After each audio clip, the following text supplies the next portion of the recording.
Ya, ini satu tahun pengorbanan yang membawa refleksi panjang, bukan sekedar kerohanian umat yang memang terhalang, tapi juga kerohanian antar warga negara. Dan kita lihat di dalam banyak cerita, orang kecil membantu orang kecil, orang yang sedikit berkecukupan akhirnya tergerak untuk sekedar membantu.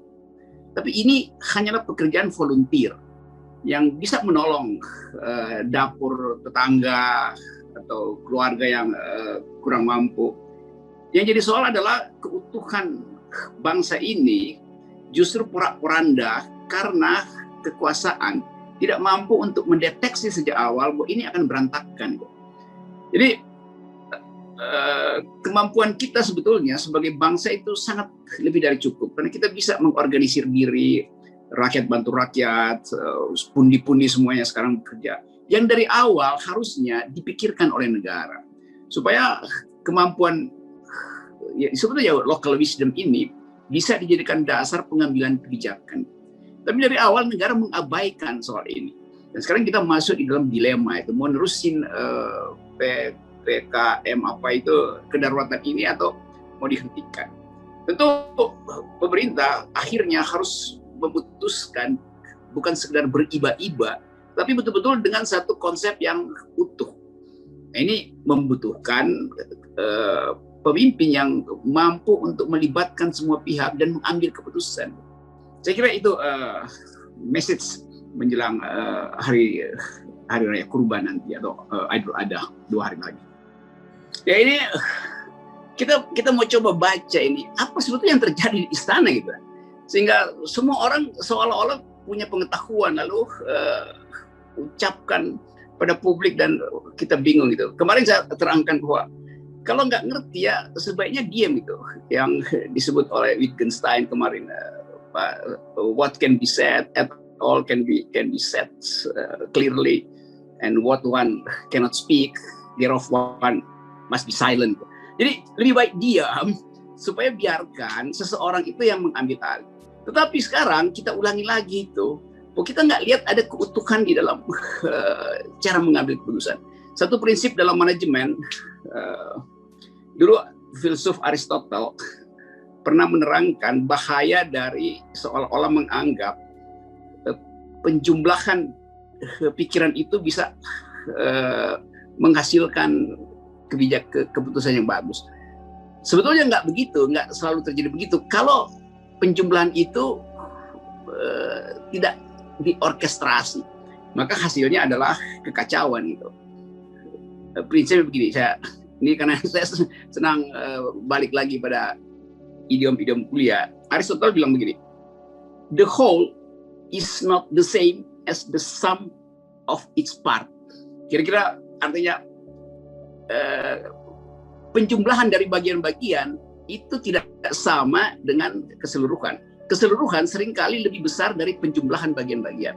Nah, kalau kita pakai itu, terlihat bahwa the whole ini sebetulnya penjumlahan dari bagian-bagian yang buruk sehingga terjadi kemerosotan itu.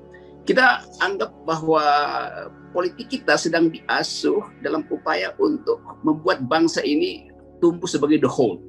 Itu memerlukan penjumlahan dari kualitas-kualitas pikiran. Nah, di kabinet kualitas itu nggak terlihat sehingga bolong terus gitu kan. Sementara buzzer ini jalan terus, promosi Jokowi benar itu, kita nggak perlu darurat dan cukup PPKM. Dan akhirnya orang sadar bahwa ada yang kacau karena istana salah menyewa influencer. Kan satu cebong tambah satu cebong itu memang 2 cebong, tapi tetap cebong kan. Itu yang disebut oleh Aristotle, the whole is not the same as the sum of its parts. Gitu. Jadi kita mesti bayangkan bahwa kebijakan publik itu harusnya melibatkan koordinasi yang utuh. Nah, compang-camping ini yang kemudian terbaca oleh internasional, lalu kita diolok-olok lagi.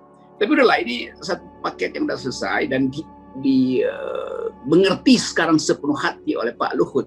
Oke, kita dukung akhirnya, karena Pak Luhut artinya paham, sehingga yang seharusnya disodorkan ke wajah orang lain, akhirnya dia mesti baca sendiri itu sebagai cermin dari wajahnya tuh. Nah, kalau Pak Luhut sadar, itu kita tinggal tunggu koordinasi berikutnya apa. Jangan hanya karena sadar dikritik oleh netizen lalu berubah, tapi kebijakannya nggak berubah. Tetap orang ingin the whole itu adalah undang-undang karantina.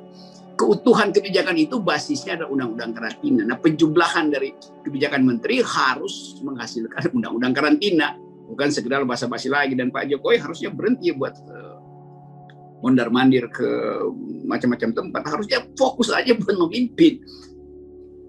Ya, itu ilustrasi paling bagus dari tanpa otak gitu kan. Karena tentu aja Pak Mahfud itu bisa diam di rumah bahkan sampai 2024 karena gajinya ada terus. Dia nggak ada soal dengan kebutuhan dasar. Tapi orang tadi yang mengutip saya itu, dia makannya itu dia mesti cari hari ini. Nggak mungkin dia nonton sinetron itu. Dia mesti cari. Jadi ini benar kekalutan ini hanya disebabkan oleh pemimpin yang memang tidak punya kapasitas. Bukan sekedar presiden, itu menteri-menteri juga punya kapasitas. Kapasitas intelektual nggak mampu buat memprediksi bahwa nanti mak-mak juga akan ribut karena nggak mungkin mak-mak itu punya pensiun atau gaji seperti ASN atau para menteri. Kan ini nggak nyampe di kepalanya tuh. Jadi ya udah silahkan Pak Mahfud layani satir dari netizen tadi bahwa ya memang ini negara yang dipimpin tanpa otak gitu. Dan negara itu adalah kumpulan dari menteri. Otaknya banyak, IQ-nya sekolah 200. Jadi ini orang-orang pengambil kebijakan yang udah tahu problemnya dia kenali, tapi dia nggak mau ambil konsekuensi dengan menyelesaikan problem itu. Jadi artinya seringkali di forum ini kita bahas bahwa ada faktor lain yang mengarahkan kebijakan ini. Bukan saya kira Sri Mulyani dengan gampang bilang iya memang mesti lockdown. Uangnya segini, iya nanti kita hemat, tapi kita bisa hitung mana fokus yang lebih didahulukan itu. Nah, urgensi ini yang nggak ada pada presiden, karena presiden tetap nggak mau kalah pamer soal infrastruktur. Kan cuma itu dari awal kita tahu problemnya cuma itu. Dan akhirnya jadi penyelundupan hukum mengubah istilah karantina menjadi kedaruratan itu sebetulnya penyelundupan hukum yang dilarang oleh undang-undang. Jadi kita akhirnya harus tunggu aja apa akibat dari press conference yang dilakukan oleh Pak Luhut nanti. Apakah nanti presiden harusnya hari ini udah diputuskan tuh. Nggak perlu tunggu tanggal 20. Jadi evaluasi aja kan bahwa ternyata kebijakan itu udah bermasalah banyak di daerah. Nggak perlu tunggu sampai tanggal 20 putuskan sekarang gitu. Dan memutuskan itu memang ya ada risiko politiknya. Kalau gagal ya diturunkan sebagai pemimpin kan. Tapi kecemasan itu kan nggak perlu ada pada seorang pemimpin kalau dia betul-betul paham bahwa rakyat ini adalah nomor satu. Atau apa namanya dulu istilahnya Bill Clinton, putting people first gitu. Itu buku kampanyenya Clinton. Dahulukan rakyat. Selesai masalahnya. Dan orang akan justru bangga bahwa oke, kita mau berkorban karena pemerintah mau merawat rakyatnya. Nah ini nggak mungkin berlangsung waktu cepat karena ada faktor oligarki yang hitung-hitung ntar kontrak gue bagaimana nasibnya. Nah pertimbangan di elite itu membuat kemarahan makin parah di masyarakat. Ya Satpol PP ya pasti bisa mengubah sikapnya. Tapi kalau nanti akhirnya emak-emak itu bilang oke, memang kan kita dibatasi bukan dilarang loh berdagang, dibatasi. Nah karena itu aturlah pembatasan, jangan kita yang dilarang berdagang, atur cara berdagangnya. Nah poin-poin beginian yang ada di bawah yang nggak dipahami oleh mereka yang ada di atas. Nah kemarahan semacam ini itu nggak bisa lagi dibucuk selesai dengan himbauan itu. Ya kalau minta maaf, ya minta maaf terus besok apa itu?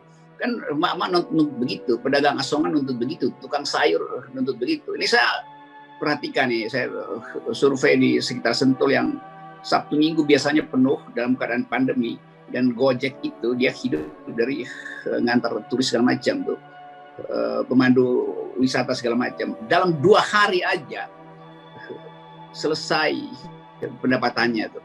Jadi dia bilang bahwa ya saya memang cuma bisa mengumpulkan uang Sabtu Minggu karena di Sentul itu orang cuma berwisata Sabtu Minggu, dan itu pas untuk 3 hari 4 hari. Jadi dalam 1 minggu dia udah separuh nggak makan. Nah keadaan ini itu ada di macam-macam tempat itu. Jadi nggak dipikirkan bahwa orang yang hidupnya jam per jam itu disuruh tinggal di rumah 24 jam itu kan di mana otaknya nih negara ini. Lain kalau negara bilang kami memang miskin, nggak punya segala macam. Kalau negara selalu pamer mau ada sisa anggaran, selalu pamer bahwa kita masih punya cadangan segala macam yang bisa digelontorkan. Tapi itu nggak terjadi kan. Ya, yang bakal terjadi adalah kemarahan yang bertambah nanti. Saya kira betul, dan mungkin dalam 2-3 hari ini itu keadaan akan memburuk lebih cepat dari yang dibayangkan pemerintah. Jadi kalau dalam 24 jam tidak ada keputusan, itu artinya orang menganggap oke, pemerintah ingin cari gara-gara itu. Kira-kira begitu kemarahan. Karena ini soal kemarahan publik yang udah menggumpal itu. Nggak perlu lagi dikomporin segala macam, karena ini adalah yang dulu kita sering katakan. Ini rumus sosiologinya begitu. Akumulasi dari kemarahan, crossfire dengan kedunguan kebijakannya begini jadinya. Tapi kita mau tunggu bahasa tubuh presiden seperti apa lagi gitu kan. Kan jangan-jangan dia juga tetap anggap ya nggak ada soal. Sama seperti Basar menganggap nggak ada soal. Nah, di antara orang yang nggak ngerti persoalan, kita mau minta solusi nggak bisa. Akhirnya kita minta solusi di jalan gitu. Dalam bentuk bentrokan akhirnya. Dan itu buruk nanti dalam upaya kita memulihkan kembali bangsa ini. Karena begitu terjadi kekacauan, mob di jalan itu bukan lagi soal ekonomi ada di situ, soal ras, rasisme, soal perbedaan agama macam-macam, dan itu akan dimanfaatkan oleh kekuatan internasional untuk melemahkan bangsa. Ya itu kita harus bukan begitu, karena bangsa ini lebih besar dari sekedar 13.000 pulau gitu. Bangsa ini ada harapan gitu. Dan harapan itu yang tadi saya ingatkan lagi tadi kata Aristoteles, the whole is not the same as the sum of its part. Bangsa ini jauh lebih besar dari sekedar kumpulan pulau. Bangsa ini adalah bangsa yang memimpikan keadilan, memimpikan kemakmuran, dan harapan itu yang harusnya ada di dalam benak kekuasaan hari ini. Semoga masih ada perubahan dan ya kita selalu menganggap bisa juga kalau wisdom itu tiba-tiba timbul. Tapi kalau wisdomnya nggak timbul, ya udah kita lakukan langkah radikal kan untuk menyelamatkan bangsa tadi. Betul. Dan itu memang intinya yang makna berkurban artinya memberi yang terbaik dari Anda sebetulnya kan, bukan bagian yang kurang sempurna itu. Karena dengan itu diuji keikhlasan dan kemampuan untuk merasakan penderitaan orang lain.